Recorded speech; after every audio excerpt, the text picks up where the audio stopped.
নমস্কার, আপনারা দেখছেন ত্রিপুরার খাস খবর। এই মুহূর্তের বিশেষ বিশেষ খবরে আপনাদের স্বাগত। তিনি বরাবরই ঈশ্বর ভক্ত, তিনি প্রধানমন্ত্রী নরেন্দ্র মোদী। নবরাত্রি উপলক্ষে উৎসবের মুহূর্তে ফের গান লিখলেন নরেন্দ্র মোদী। অভয়ার সুবিচারের দাবিতে যখন দেশ জুড়ে প্রতিবাদের ঝড়, তখন গান লিখলেন তিনি। সোমবার এক্স হ্যান্ডেলে সেই গান ভাইরাল হয়েছে।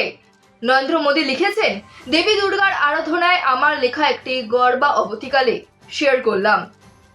দেবীর আশীর্বাদ যেন সবার উপরে থাকে। পরের খবর, গুরুতর অসুস্থ প্রাচীন শিল্পপতি রতন টাটা। তিনি ৮৬ বছর বয়সে ব্রিজ ক্যান্ডি হাসপাতালে ভর্তি আছেন। রবিবার রাতে তার রক্তচাপ কমে যাওয়ায় তারই অসুস্থতা, তবে এখন তিনি ভালো আছেন, তিনি নিজেই জানিয়েছেন। পরের খবর, হুইল চেয়ারে আদালতে হাজির লালু প্রসাদ যাদবের। জামিন পেয়ে সপরিবারে বাড়ি ফিরলেন তিনি। রেলমন্ত্রী থাকার সময় চাকরির বিনিময়ে জমি হাতানোর দুর্নীতি মামলায় দিল্লির আদালতে লালু ও তার দুই পুত্রকে জামিন দেওয়া হলো। বিরোধীদের শুরু ধাও, বরং ভারতের মাটিতে পা দিয়ে সস্ত্রীক মালদ্বীপের প্রেসিডেন্ট বন্ধুত্বর বার্তা দিলেন।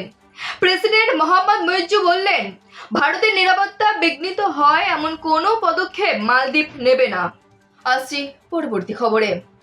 তিরুপতির প্রসাদের লাড্ডুতে গরুর চর্বি এবং শুয়োরের চর্বি আগেই পাওয়া গিয়েছিল।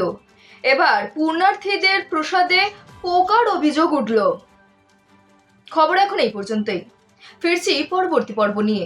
ততক্ষণ আপনারা সুস্থ থাকবেন, ভালো থাকবেন এবং আমাদের চ্যানেলে প্রথমবার হলে অবশ্যই সাবস্ক্রাইব করবেন।